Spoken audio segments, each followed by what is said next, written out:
Oi, gente! Sejam bem-vindos ao meu canal.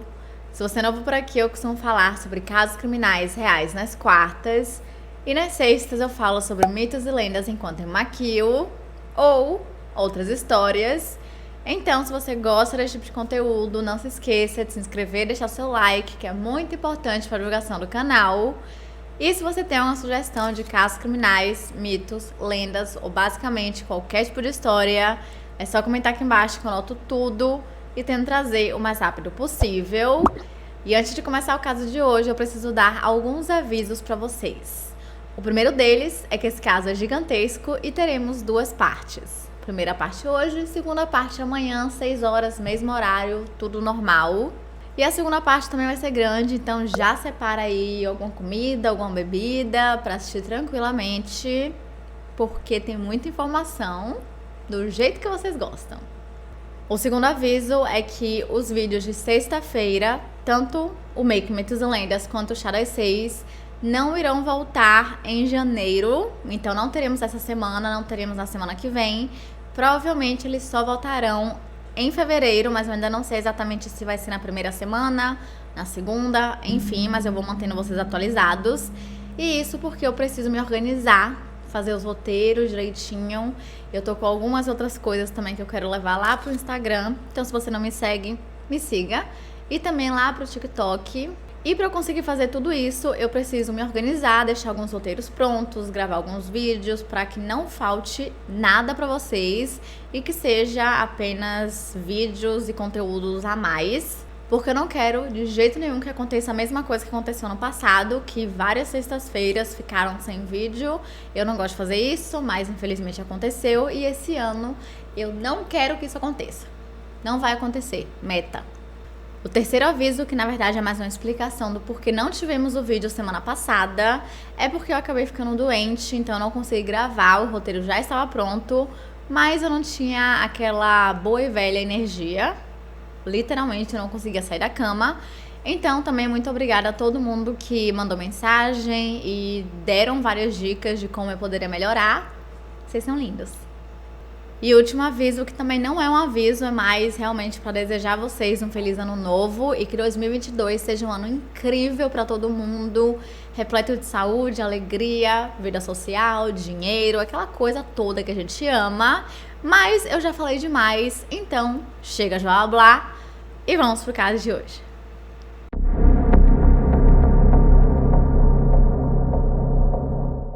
West Mesa é um bairro que fica do lado oeste da cidade de Albuquerque, no Novo México. Na década de 80, a cidade começou a crescer bem rápido e, consequentemente, o bairro também teve essa expansão, tendo um grande desenvolvimento, como, por exemplo, a inclusão de duas grandes rodovias, que foi a Interestadual 40 e a Rota 66, que ajudaram e muito a atraírem novos visitantes e novos empreendimentos. Até meados dos anos 2000, tudo parecia estar indo super bem, estava tudo incrível, maravilhoso, as coisas continuavam progredindo de forma constante em West Mesa e existiam diversos novos projetos habitacionais. Porém, tudo isso mudou por volta de 2006, quando os preços das moradias começaram a cair muito, levando ao colapso da bolha imobiliária americana em 2008, fazendo com que nos anos anteriores o mercado imobiliário entrasse em crise e, por conta disso, várias empresas faliram e houve uma paralisação na região de West Mesa. Então, várias comunidades que já estavam em processo de construção ficaram incompletas e permaneceram daquela forma enquanto os desenvolvedores tentavam descobrir o que diabos eles fariam, ou seja, muitos prédios e terrenos abandonados, principalmente perto da rua 118, na esquina sudoeste de Albuquerque. No outono de 2008, uma mulher chamada Christine Ross tinha acabado de se mudar para a região de West Mesa e ela morava em uma casa recém-construída juntamente com seu marido e o seu cachorro, e os três sempre costumavam fazer caminhadas pela região, andando ali pela comunidade, fazendo exercício físico, sempre bom, né, aquela coisa. E foi isso que eles fizeram no dia 2 de fevereiro de 2009, só que dessa vez eles teriam uma pequena, grande surpresa. Enquanto eles passeavam pela área, o cachorro acabou ficando bem interessado em alguma coisa que ele encontrou no chão, mas cachorro, eles sempre fazem isso, é curiosidade, normal. Então, Christine e seu marido não deram muita bola, até que eles perceberam que o cachorro estava realmente muito interessado, ele não largava de jeito nenhum. Então, eles decidiram dar uma olhada mais de perto e perceberam que aquilo parecia muito com o osso humano. Christine então pegou seu celular e tirou uma foto para enviar para sua irmã, que era uma enfermeira, então ela saberia dizer se realmente era ou não era um osso humano. E minutos depois ela confirmou que sim, que era, e imediatamente eles ligaram para a polícia.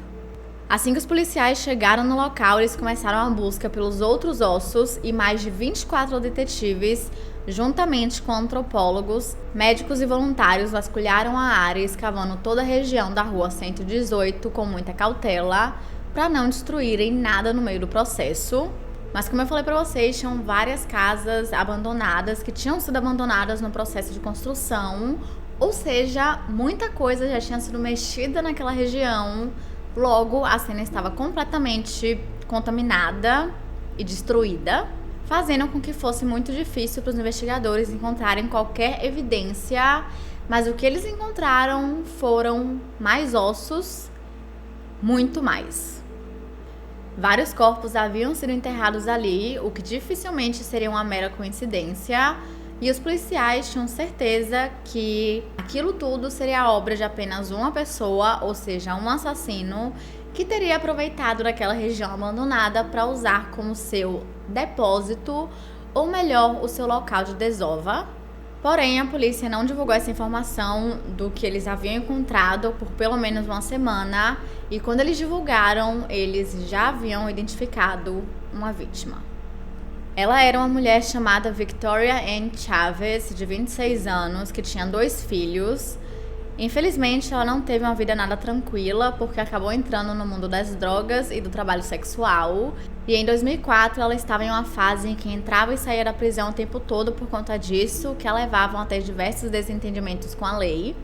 E pelo fato de ela passar muito tempo, longos períodos, sem entrar em contato com a família ou até mesmo com seus amigos, a sua mãe só a relatou como desaparecida em março de 2005. E a esse ponto ela não via a filha há mais de um ano, então não tinha muitas informações para que a polícia fosse atrás de Victoria ou descobrisse quem eram seus amigos, ou onde ela estava, o que ela estava fazendo e, consequentemente, encontrá-la. E o seu corpo foi o primeiro a ser encontrado em West Mesa e ele estava enterrado a apenas 18 centímetros abaixo do solo e ela não tinha nenhum objeto pessoal e também estava sem roupas. Na verdade, ela só foi identificada porque a sua família havia dado seus registros dentários às autoridades lá em 2005, quando relataram seu desaparecimento, e com base nas poucas informações que se tem, acredita-se que ela foi assassinada e enterrada em 2004, mas é impossível saber exatamente a época no ano ou até mesmo a causa de sua morte devido ao estado avançado de decomposição. Após a descoberta e identificação dos restos mortais de Victoria Chavez, a polícia continuou sua escavação em alta escala. Eles realmente estavam fazendo uma busca bem profunda naquela área. E quanto mais eles escavavam, mais eles encontravam. E tudo foi enviado para o médico local para que ele juntasse os ossos e fizesse identificação. Se você assistiu Bones, você sabe mais ou menos como funciona. Se você não assistiu, assista, porque é uma série muito boa. Porém, esse processo é um processo que leva muito tempo, porque tá tudo misturado, eles precisam organizar direitinho, e depois para conseguir identificar é extremamente difícil. E no dia 21 de fevereiro, a polícia encontrou mais um corpo, e apenas 2 dias depois, no dia 23, eles encontraram mais um, e dessa vez a mulher, a jovem, estava grávida no momento do seu assassinato, e eles também encontraram os restos mortais do feto. E apesar disso ter sido um grande choque, um grande baque para todo mundo, os investigadores tinham muita esperança de que aquela informação de que a mulher estava grávida poderia facilitar e muito na sua identificação, o que foi realmente o que aconteceu. Ela se chamava Dina Michelle Valdez, mais conhecida apenas como Michelle. Ela nasceu no dia 1º de agosto de 1982 e era a mais velha de 3 irmãs. Toda a família era muito amorosa, mas infelizmente seus pais não conseguiram impedir as escolhas que ela começou a fazer quando se tornou adolescente.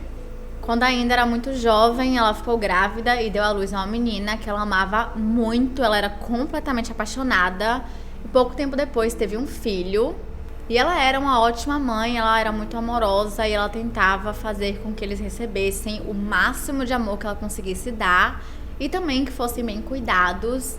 Mas infelizmente com o tempo ela acabou entrando em um estilo de vida extremamente perigoso e se envolveu com um grupo de amigos que não eram tão legais assim e a incentivavam a usar vários tipos de drogas e também a entrar no trabalho sexual. E é importante ressaltar aqui que isso de forma nenhuma diminui a pessoa que ela era. E se tiver algum comentário ofensivo a qualquer uma das vítimas que eu falar nesse vídeo, eu vou apagar o seu comentário sem pensar duas vezes. De acordo com sua mãe, Gina, ou Michelle, era uma menina extremamente extrovertida e ela sempre estava sorrindo e sempre iluminava qualquer ambiente que ela chegasse e meio que contagiava todo mundo com aquela animação. Além disso, ela era uma ótima irmã mais velha, ela fazia questão de cuidar de todo mundo que estivesse perto dela e também cuidava muito bem dos seus filhos, pelo menos até entrar no mundo do vício. Mas definitivamente ela não queria esse estilo de vida nem para ela, nem para os seus filhos. E ela estava procurando por ajuda, mas ao mesmo tempo ela não tinha dinheiro. Ela não vinha de uma família rica que pudesse ajudá-la. E ela também não tinha convênio, então ficava realmente muito difícil ela conseguir fazer isso sozinha, sem nenhum tipo de ajuda médica ou algum tipo de auxílio. E com o tempo ela foi se afastando da família, ficando mais quieta e só aparecendo para pedir dinheiro ou ajuda. Mas depois ela simplesmente parou de voltar e ninguém a via ou tinha notícias dela por várias semanas seguidas. E ela foi reportada como desaparecida apenas um mês antes de Victoria Chavez, em fevereiro de 2005, quando ela estava com apenas 22 anos de idade. Na época, o seu pai chegou a contar para a polícia sobre o seu histórico, mas eles já sabiam porque ela já havia sido condenada uma vez por conta do trabalho sexual, mas o seu caso não chegou a ser investigado. E apesar de ela ter sido a segunda a ser identificada, o seu corpo foi o 8º a ser encontrado em West Mesa e acredita-se que ela morreu na mesma época que Victoria Chavez. E agora, com todos esses corpos sendo encontrados e com 2 vítimas sendo identificadas, estava claro que nem um cristal para os investigadores que eles estavam sim lidando com um serial killer com base nas informações que eles tinham. Como, por exemplo, os corpos foram encontrados no mesmo pedaço de terreno de 10 por 30 metros. As 2 vítimas eram mulheres na casa dos 20 anos que tinham um histórico muito semelhante de trabalho sexual e uso de drogas. Além de que aparentemente elas tinham alguma conexão, meio que elas se conheciam, mas não se sabe exatamente o quão próximas elas eram, se eram tipo colegas de trabalho ou se elas eram muito amigas. E ambas haviam sido identificadas por conta dos seus registros dentários, porém isso não seria uma coisa que poderia ser utilizado na identificação das outras vítimas, considerando que muitas delas estavam sem cabeça. Tipo, o crânio delas nunca foi encontrado, o que definitivamente dificulta tudo ainda mais. No dia 25 de fevereiro, o chefe da polícia de Albuquerque, chamado Ray Schultz, fez uma declaração dizendo que a cena do crime de West Mesa era uma das maiores cenas do crime da história de Albuquerque, mas depois foi confirmado que não era uma das maiores, e sim a maior. Mais tarde, com base nas estimativas fornecidas pelo médico legista, acredita-se que aqueles corpos haviam sido enterrados há menos de uma década e que também o assassino ele só esteve ativo nos primeiros anos dos anos 2000. E essa hipótese foi criada a partir de uma lista de mulheres desaparecidas na região entre 2001 e 2006, que eu vou falar para vocês um pouquinho melhor mais na frente, então lembrem-se dessa lista, que é muito importante. Tanto que, com base nessa lista, os policiais conseguiram reduzir bastante as vítimas em potencial e, consequentemente, conseguiram identificar a 3ª e a 4ª vítima. Uma delas era uma jovem chamada Cinnamon Elks, ou Cinnamon Ilks, que que também havia entrado no mesmo mundo em que as outras duas, mas antes disso ela tinha sido uma jovem com muitos objetivos e sonhos para o futuro. Mas logo no começo de sua adolescência, Cinnamon começou a se envolver em vários problemas e começou a experimentar vários tipos de drogas. E pouco tempo depois ela acabou tendo 2 filhos que ela era completamente apaixonada, mas que ela não tinha condições de cuidar deles. E cada vez mais ela ia se afundando ainda mais no mundo das drogas e o vício ia aumentando, aumentando e aumentando. E consequentemente ela foi criando uma ficha criminal um tanto quanto longa. Só pra vocês terem noção, ela havia sido presa 19 vezes por prostituição e ou solicitação e foi presa 12 vezes por posse de substâncias ilícitas. Em julho de 2004, ela havia saído da prisão, mas logo em seguida ela simplesmente desapareceu do mapa.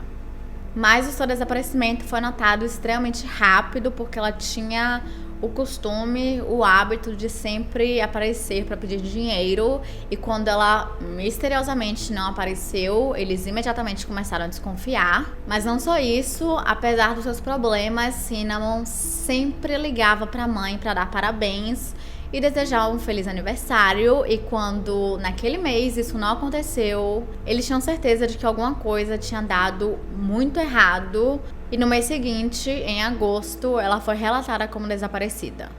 Porém, os policiais disseram que ela era uma adulta e que ela tinha todo o direito de simplesmente cortar os laços com os familiares e com os amigos quando ela bem entendesse, e eles também não tinham como provar que ela estava desaparecida por conta do estilo de vida que ela levava. E por conta disso, o relatório só foi enviado para os arquivos da polícia em dezembro, mas a esse ponto a investigação estava tão atrasada que eles não encontraram absolutamente nada. Mas mesmo assim, os seus familiares decidiram enviar os seus registros dentários, meio que já esperando pelo pior, só que dessa forma eles conseguiriam, no futuro, em alguns anos, identificá-la caso encontrassem o seu corpo, e consequentemente eles conseguiriam lhe dar um enterro, um funeral ou algo do tipo. E só 4 anos depois, em 2009, que eles puderam fazer isso. Ela foi o 12º corpo a ser retirado da escavação de West Mesa e era a vítima mais velha, com 32 anos de idade. Acontece que, de acordo com a sua mãe, Diana Wilhelm, ela conhecia as 2 outras vítimas que já haviam sido identificadas, Victoria Chavez e Gina Michelle Valdez, e que, na verdade, elas eram amigas. O que por si só já deveria ser uma informação gigantesca, porque isso provava que elas tinham conexão, mas infelizmente essa informação foi ofuscada pela notícia de que uma outra vítima havia sido identificada e ela também fazia parte desse círculo social. Seu nome era Julie Cindy Nieto, mais conhecida apenas como Julie. Ela tinha nascido em Albuquerque e morava com sua mãe, chamada Eleanor, e sua irmã Valéria, com quem ela era extremamente próxima.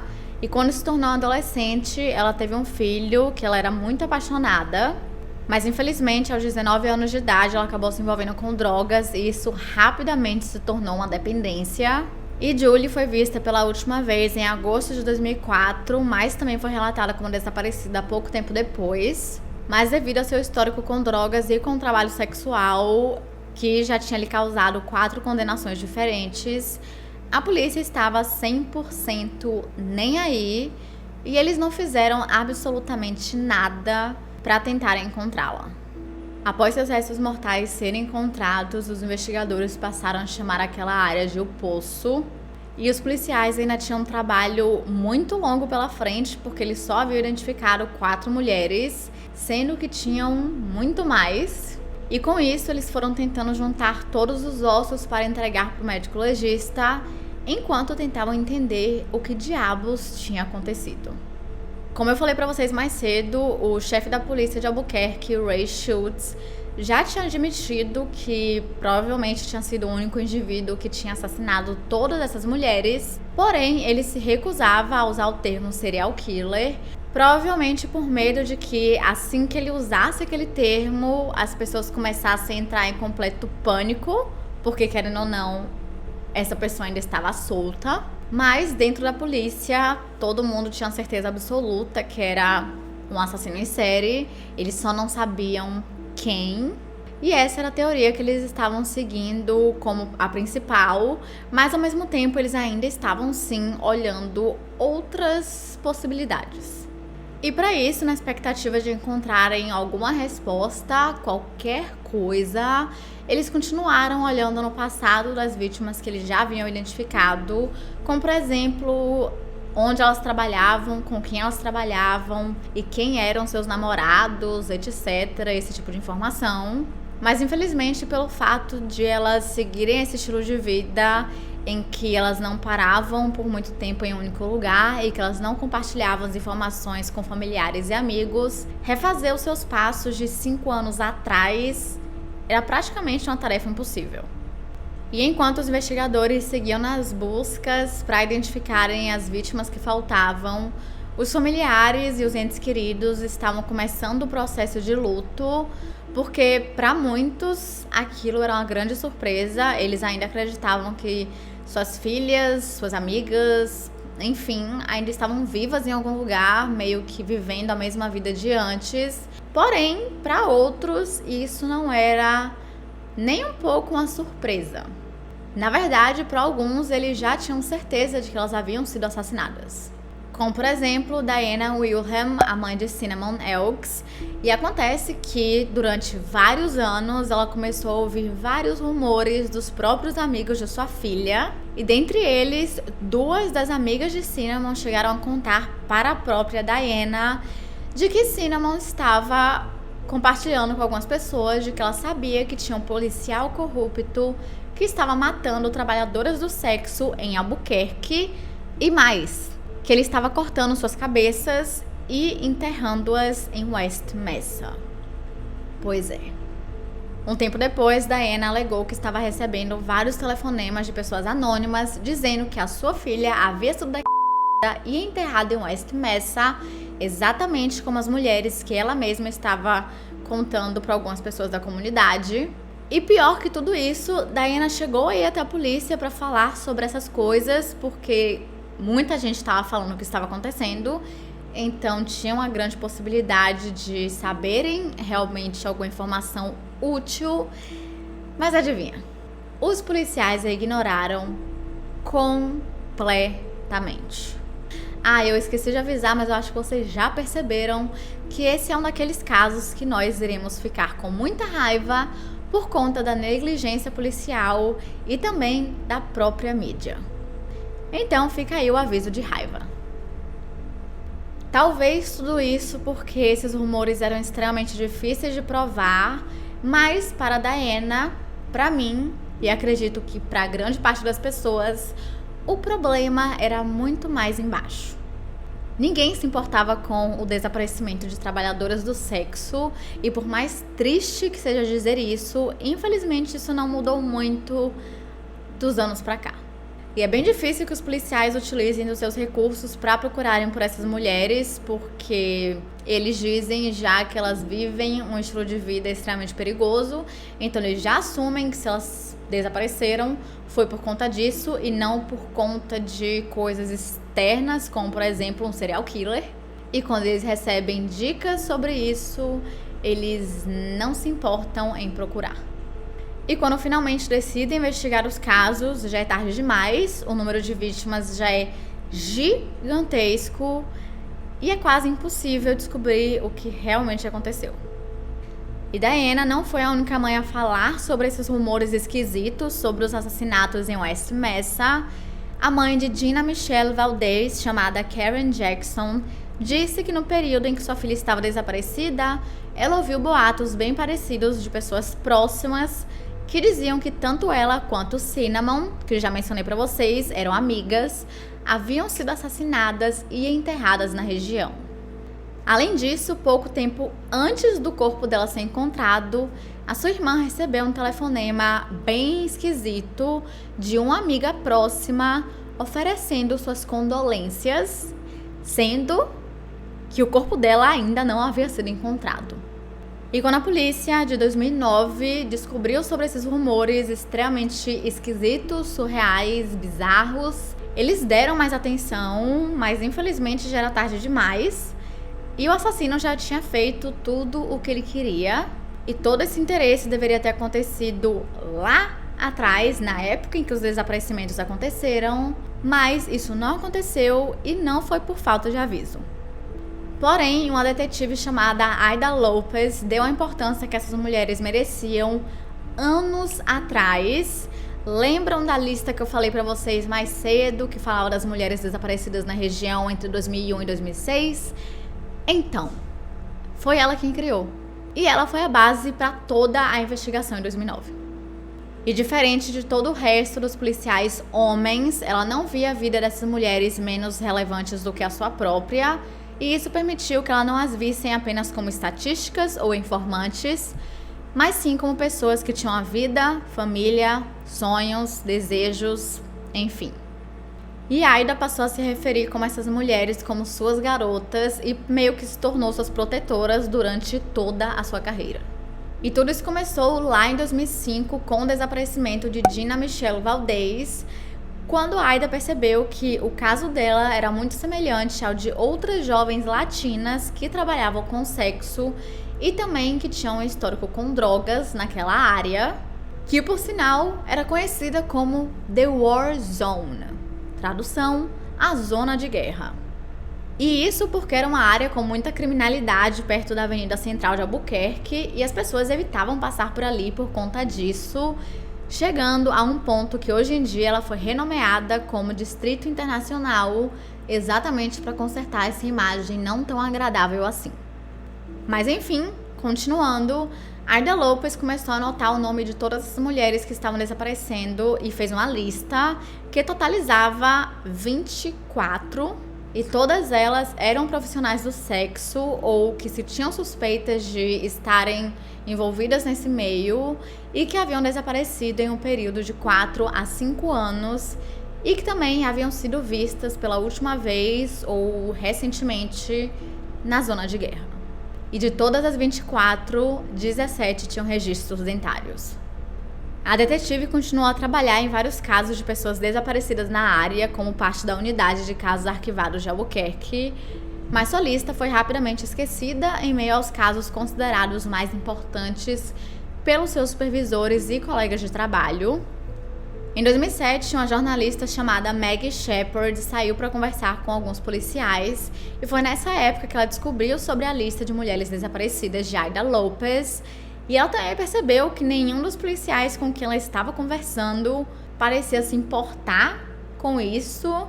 Eles estavam falando super casualmente, como se fosse uma coisa super tranquila, nada esquisita, enfim.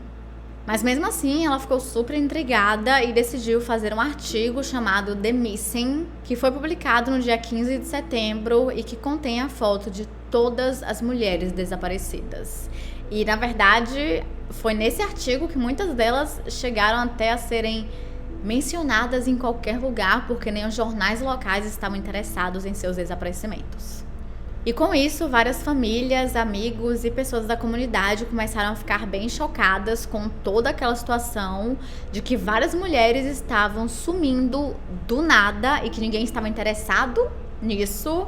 E eles tentaram fazer com que o caso fosse relatado em jornais locais, jornais maiores, que tivessem uma visibilidade grande e que mais pessoas descobrissem sobre, mas eles não estavam nem aí, ninguém queria relatar aquilo. E sabe por quê?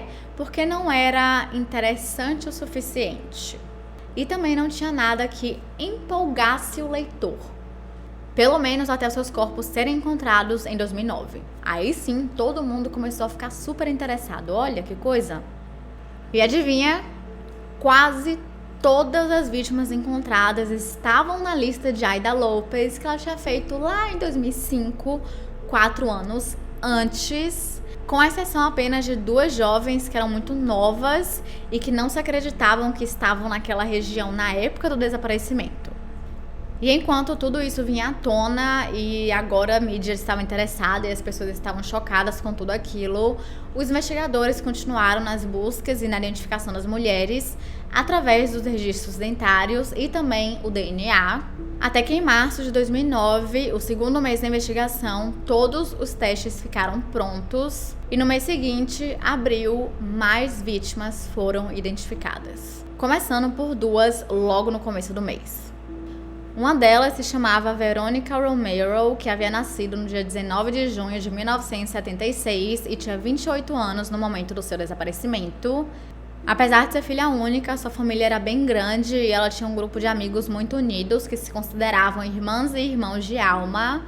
Mais tarde, Verônica chegou a ter 5 filhos e foi vista pela última vez em fevereiro de 2004, perto da esquina da Wyoming Boulevard com a Avenida Central, exatamente no meio da zona de guerra.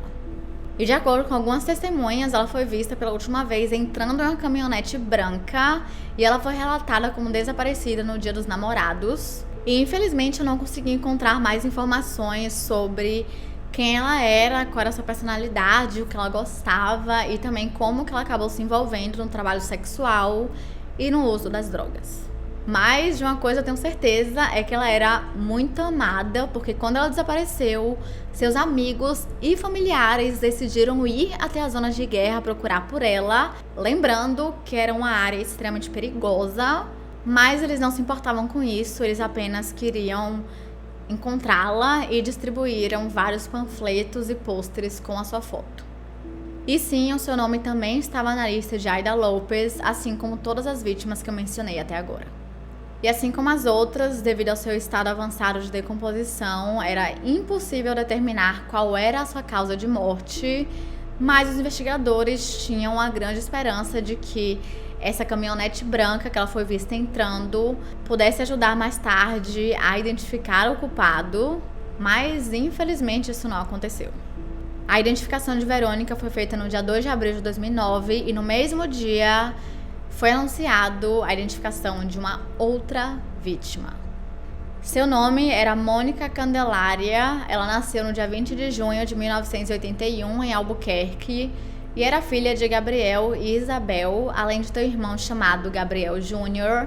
Quando ela ainda era adolescente, ela teve um filho chamado Michael, que ela amava muito, mas não estava muito presente em sua vida.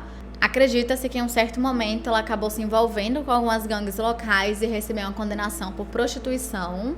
E na época a polícia chegou a fazer uma observação dizendo que ela vivia um estilo de vida altamente perigoso, indicando também que ela estava envolvida com drogas. Ela foi vista pela última vez no dia 11 de maio de 2003 no Vale Sul de Albuquerque, entre a Triscoe Drive e a Avenida Central, e foi relatada como desaparecida 2 semanas depois. O seu caso foi investigado pelo Departamento de Polícia de Bernalillo e eles tentaram manter o caso ativo por 6 meses e até mesmo relataram os rumores que estavam sendo contados pelos familiares e amigos. Como, por exemplo, a sua mãe tinha dito que um homem, que era o seu vizinho, chamado Isaac, tinha dito que Mônica havia sido assassinada e enterrada em West Mesa, que acabou se tornando um rumor 100% verdadeiro. O Departamento de Polícia continuou investigando as pistas que eles recebiam até outubro de 2003, mas pela falta de evidências, eles acabaram tendo que entregar o caso para a unidade de arquivamento, onde ele ficou até o seu corpo ser encontrado.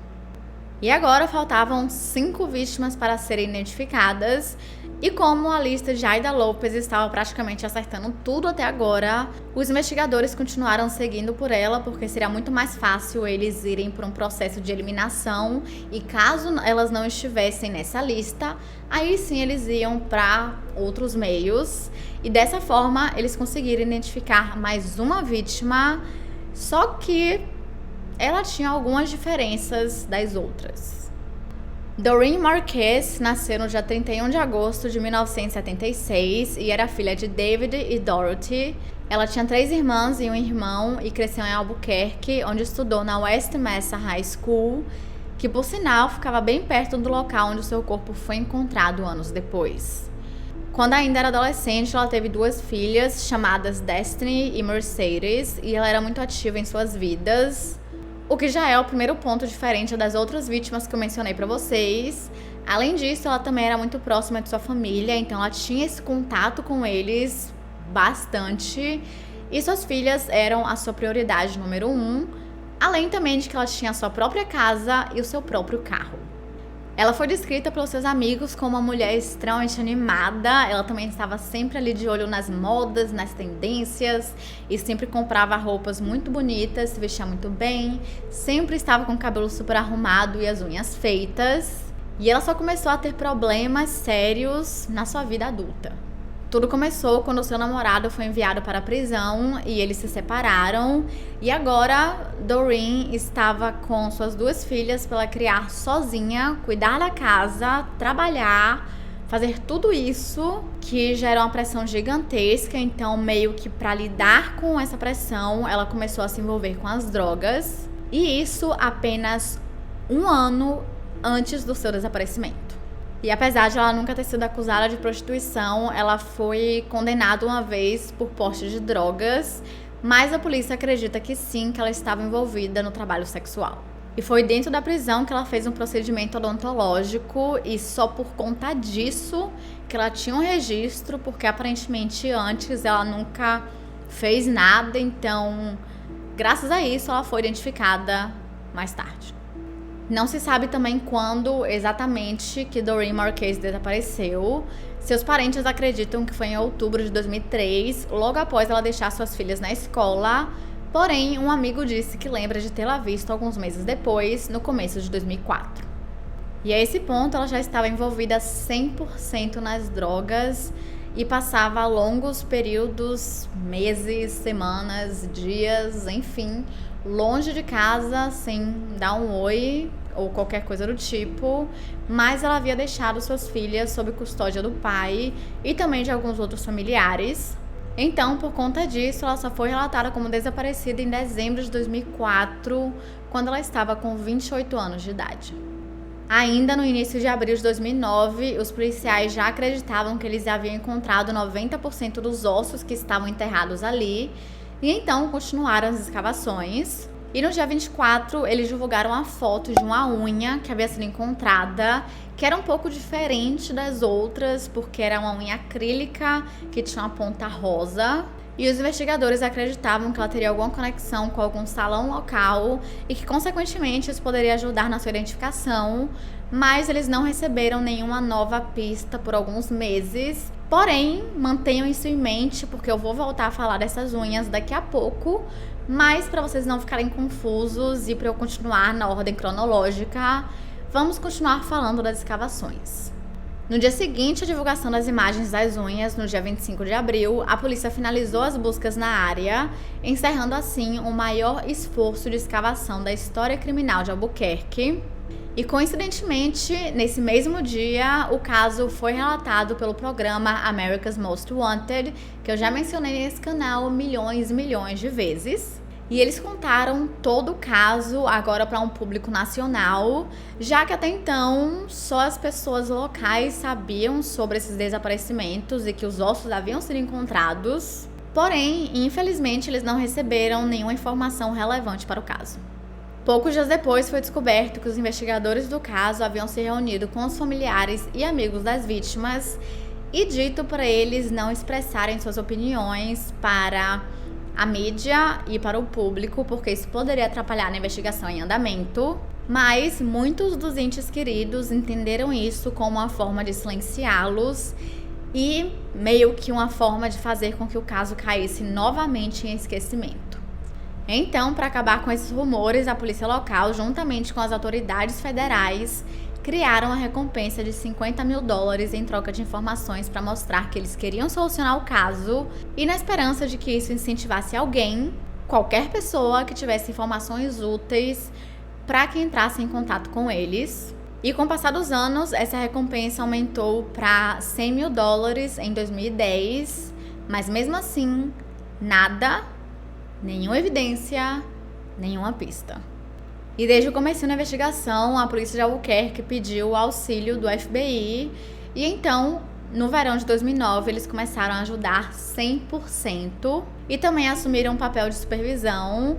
Eles montaram uma força-tarefa de 40 oficiais, conduziram várias entrevistas, não apenas em Albuquerque, mas também nos estados e cidades vizinhas, como por exemplo, Arizona e Texas. E também se juntaram a outras áreas do país, como por exemplo o Wisconsin, que tinha sido o local onde um outro serial killer havia matado diversos profissionais do sexo por mais de 2 décadas. E ele ficou conhecido como o estrangulador de Northside, sendo identificado mais tarde como um homem chamado Walter E. Ellis, mas não se acredita que ele tenha tido qualquer envolvimento com os casos de West Mesa.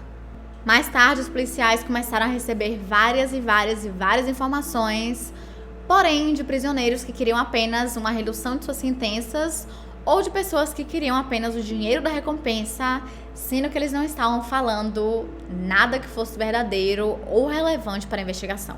E finalmente, em novembro de 2009, os investigadores conseguiram identificar a mulher que eu mencionei para vocês há uns 2 ou 3 minutos atrás, a mulher das unhas diferentes. Seu nome era Cylania Edwards, de apenas 15 anos de idade. Ela nasceu no dia 26 de novembro de 1987 no condado de Harris, no Texas, e infelizmente nunca chegou a conhecer o pai e foi separada da mãe aos 5 anos de idade após ela ser presa, o que fez com que tanto Cylania quanto seus 7 irmãos e irmãs fossem levados para o orfanato e consequentemente separados, mas diferente das outras vítimas encontradas em West Mesa, ela era afro-americana e não morava em Albuquerque, e sim em Lawton, em Oklahoma, a 800 quilômetros. Isso pelo menos até o verão de 2003, quando ela decidiu fugir do seu lar adotivo e foi relatada como desaparecida logo depois. Em maio de 2004, ela aparentemente foi vista em um motel na East Colfax Street, que era conhecido pelas autoridades exatamente por ser um refúgio para os profissionais do sexo. E por conta disso, os investigadores também acreditam que ela estava envolvida nesse meio e que estaria viajando com um grupo pela Interestadual 40.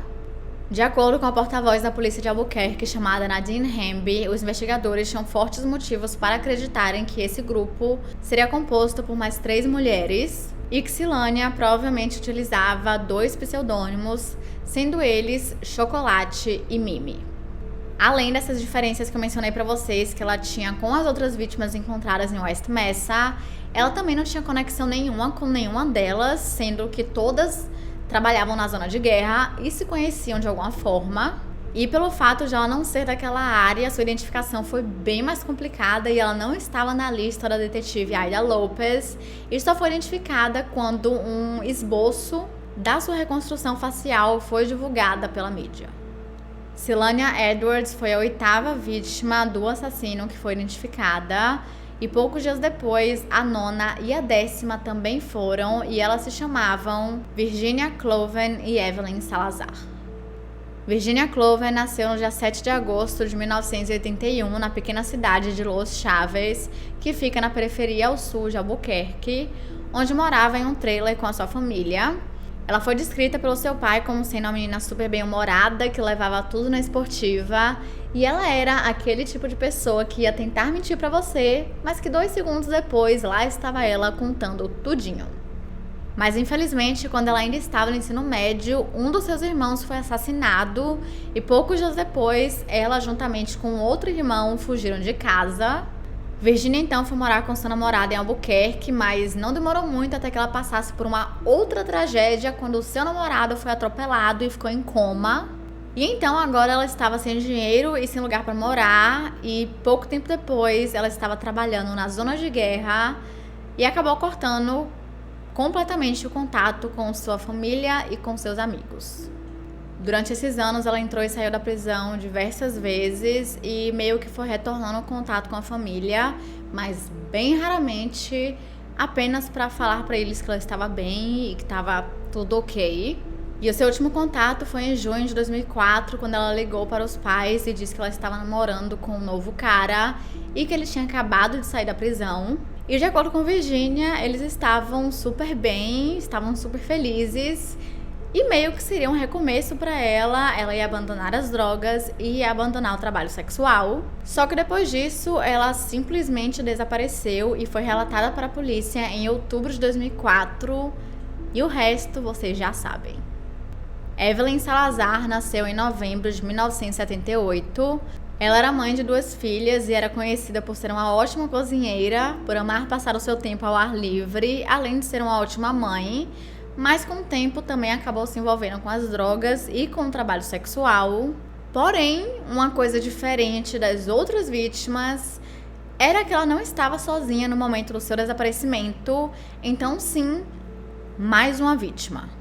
Em março de 2004, Evelyn, que estava com 25 anos de idade, saiu de uma reunião familiar com a sua prima de apenas 15 anos, chamada Jamie Barella, e as duas foram até um parque perto de San Mateo e Gibson Boulevard, que fica perto do Aeroporto Internacional de Albuquerque, colocando as duas bem no limite da zona de guerra. E depois disso, elas nunca mais foram vistas, sendo que Jamie não tinha nenhum histórico com trabalho sexual e muito menos com drogas. Ela tinha nascido em setembro de 1988 e morou toda a sua vida em Albuquerque. Era uma menina comportada, não entrava em problemas. E a única vez que ela fugiu de casa, ela foi encontrada pouco tempo depois na casa do próprio pai. Ela só queria passar um tempo com ele. As duas foram relatadas como desaparecidas no dia 3 de abril de 2004 e Evelyn Salazar estava na lista da detetive Aida Lopes, e Jamie só foi identificada em janeiro de 2010 por conta de testes de DNA. E agora os investigadores tinham identificado todas as vítimas, mas ainda tinha a grande questão: quem diabos tinha matado todas essas jovens em West Mesa?